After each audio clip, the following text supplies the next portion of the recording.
My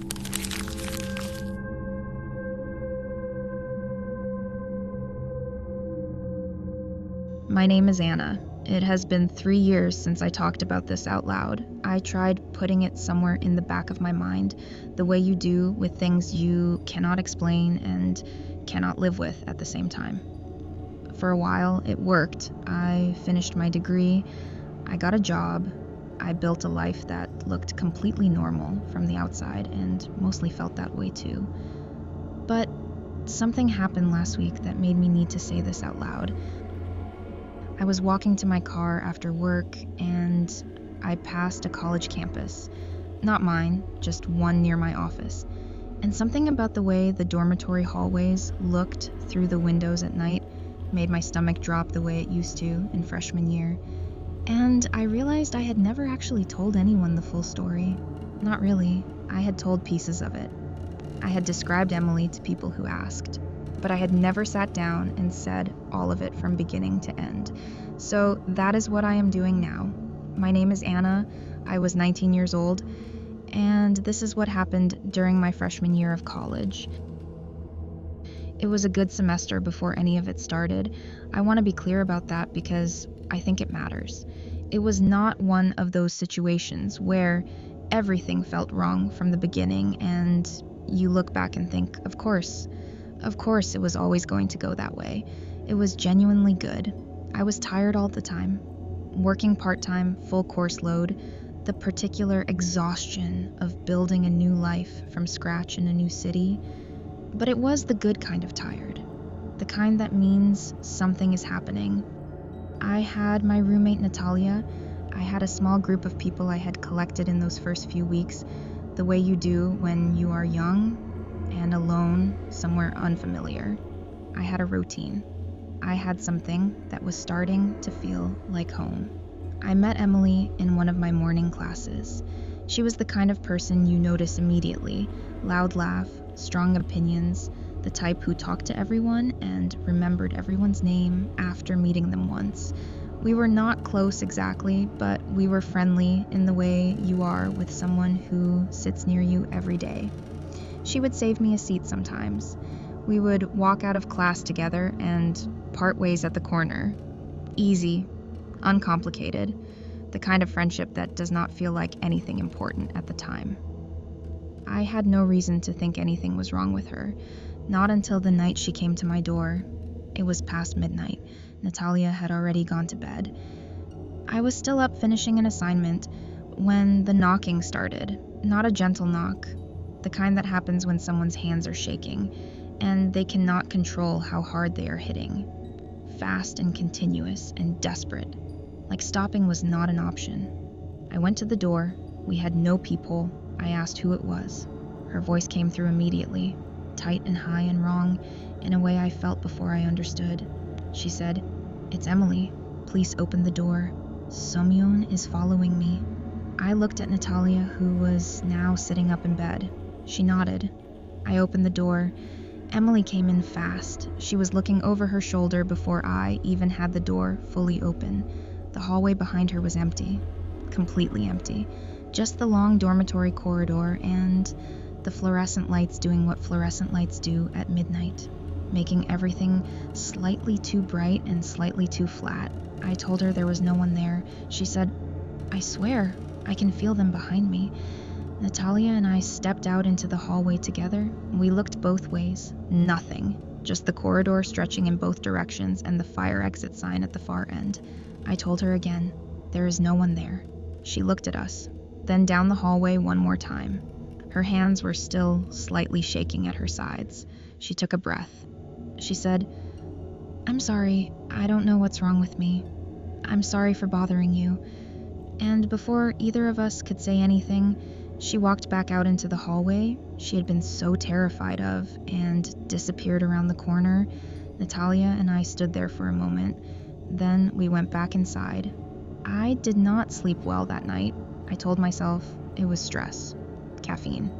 The way late nights on a college campus can feel menacing when you are overtired. I was good at telling myself things back then. Over the following week, I noticed other things happening around campus, not to me directly, But I heard things, the way you hear things in a dormitory, through walls, through other people, in the dining hall over breakfast. There were other students reporting similar experiences, being followed, being watched, seeing something at the edge of their vision that disappeared when they looked directly at it. 4 names kept coming up: Emily, Jeremy, Austin, Mallory. 4 students from different dorms, different classes, different friend groups. The only thing connecting them was that they had all started describing the same experience. It got serious enough that the campus principal called the police. The police pulled CCTV footage from every camera on campus. They went through hours of it, multiple cameras, multiple nights, every incident that had been reported. In not one piece of footage was there anyone following them. 4 students, 0 evidence. The word that started being used quietly at first, then less quietly, was substances. The police investigated. They found nothing. But the suggestion had been made, and it stuck to the 4 of them the way suggestions do on a small campus. I watched Emily in class after that. She sat differently, more toward the wall, more aware of the door. The loud laugh was gone. She answered questions when called on and, otherwise, said nothing. She did not look like someone on drugs. She looked like someone who was very afraid. I went to find her one afternoon, about 2 weeks after she came to my door. I found her in the library, alone at a corner table, a textbook open in front of her that she was clearly not reading. I sat down across from her without asking. She looked up and something in her expression shifted. Not relief exactly, more like resignation, like she had been expecting this. I said, "What is actually happening? I want to help if I can." She said, "You wouldn't understand." I said I might. I kept pushing gently. I told her she could trust me. She looked at the table for a long time. Then she looked at me. Her eyes were different than they used to be. Something past tired, something that had gone through tired and come out the other side. She said, "Every time I see it." She stopped, started again. She said, "Every time I see it, it's always getting closer." I asked her what it was, what she and the others were seeing that nobody else could. She did not answer immediately. She looked past me for a moment at something over my shoulder. Then her eyes came back. She said, "It keeps smiling." I said, "What do you mean smiling? What is smiling? Who is smiling?" Her voice had been rising without her realizing it. A few people at nearby tables looked over. She caught herself, pressed her lips together. Then quietly, the way you say something you have been trying not to say, she said, "I don't know what it is. It just keeps smiling, and it keeps getting closer, and I don't know how to explain it to you. It's everywhere. Everywhere I go, it keeps smiling at me." I asked, "What does it look like?" She looked at me for a long moment, then she said, "Something you wish you never saw." She started packing her bag. I told her to wait. I said we could figure it out together. She shook her head. She said she had to go. She said she was sorry. She left. I sat there at that library table for a while after she walked out, telling myself I would catch her in class the next morning, that we would talk more then, that there was time.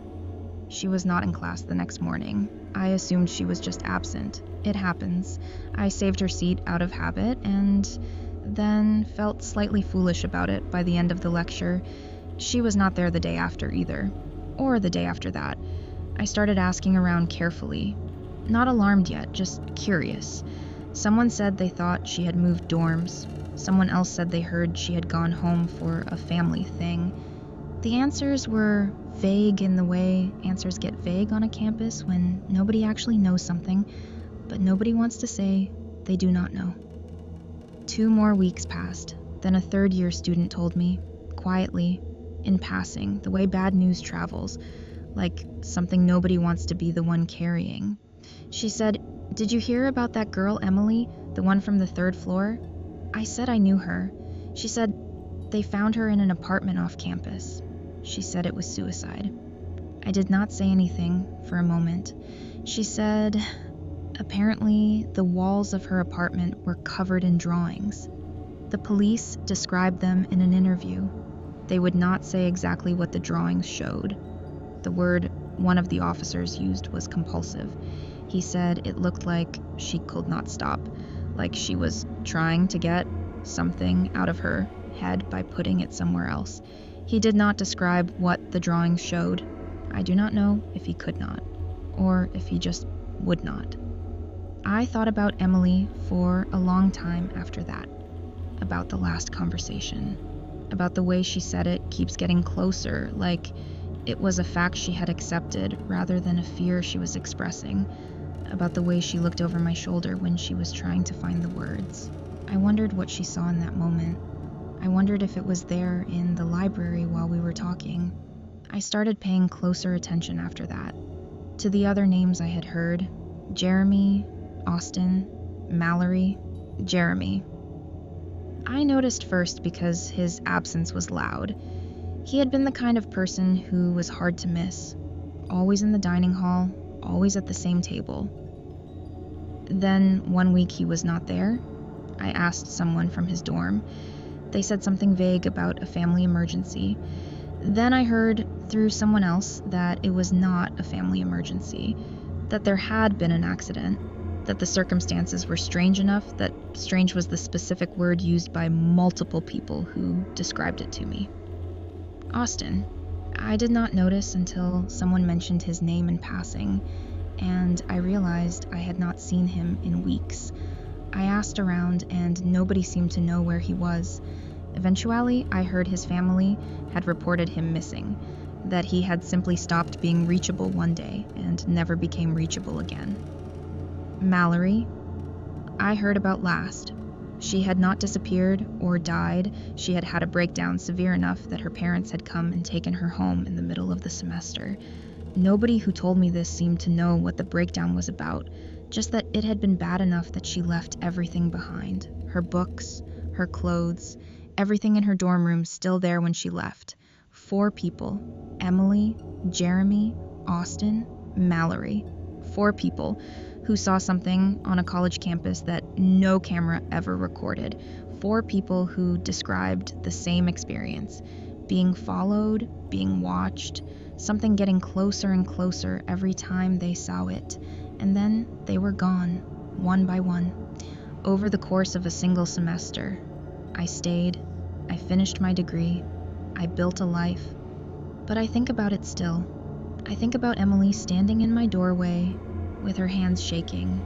I think about the way she described it. Not like something she had seen once, like something she could not stop seeing. And I think about the drawings, the ones the police would not describe, the ones that covered every wall of her apartment, the ones that looked compulsive, like she was trying to get something out of her head. I think about what she was trying to draw. I think about whether it looked the same in every drawing, whether it always had the same expression. I still think about the 4 of them, and I keep coming back to the same question. What could possibly do this? Not who, not where, not why. What? What kind of thing follows people across a college campus in the middle of the night and smiles at them? What kind of thing gets closer and closer every time they see it?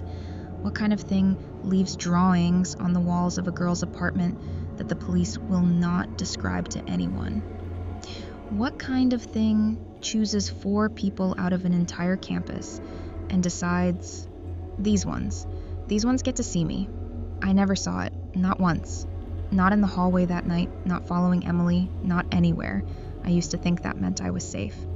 But lately, and I do not know what to do with this, lately I have been noticing something in my reflection.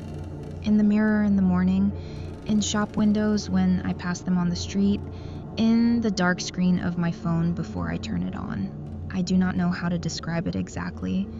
It is probably nothing.